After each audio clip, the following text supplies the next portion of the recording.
ನಿನಗಾಗಿ ಕಾದ ಕ್ಷಣಗಳೇ ಹೆಚ್ಚು. ನೀವೆಷ್ಟೇ ಸಿರಿವಂತರಾಗಿರ್ಬೋದು, ಮೊದಲು ನಿಮ್ಮ ಮಕ್ಕಳಿಗೆ ಬಡತನದ ಪಾಠ ಹೇಳ್ಕೊಡಿ. ಬಡತನದಿಂದ ಕಲಿತ ಪಾಠವೇ ನಿಮ್ಮ ಮಕ್ಕಳ ಭವಿಷ್ಯದ ಭವ್ಯ ಬುನಾದಿ ಆಗ್ತದೆ. ಯಾರ ಮನಸ್ಸು ಪವಿತ್ರ ಮತ್ತು ಸ್ವಚ್ಛವಾಗಿರುವುದು, ಅವರಿಗೆ ಕಷ್ಟ ಬಂದಾಗ ಯಾರು ಜೊತೆಲಿಲ್ಲದಿದ್ರು ಆ ಪರಮಾತ್ಮ ಒಂದಲ್ಲ ಒಂದು ರೀತಿಯಲ್ಲಿ ಅವರ ಜೊತೆಲಿರ್ತಾನೆ. ನಿನ್ನ ಸಾಧನೆ ಹಿಂದೆ ಎಲ್ಲರೂ ನಿಲ್ತಾರೆ, ಆದರೆ ನಿನ್ನ ಸೋಲಿನ ಹಿಂದೆಯೂ ನಿಲ್ಲುವರು ನಿನ್ನ ಹೆತ್ತವರು ಮಾತ್ರ.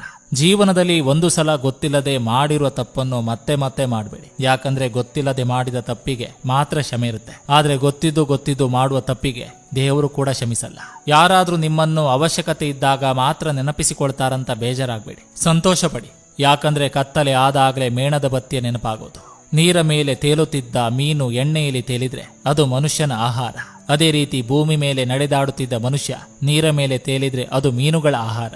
ಇಷ್ಟೇ ಜೀವನ. ಇಲ್ಲಿ ಯಾರು ಮೇಲಲ್ಲ, ಯಾರು ಕೀಳಲ್ಲ. ಅಂದುಕೊಂಡಂತೆ ಬದುಕಲು ತುಂಬಾ ಹಣ ಬೇಕು. ಹೊಂದಿಕೊಂಡು ಬದುಕಲು ಒಳ್ಳೆಯ ಗುಣ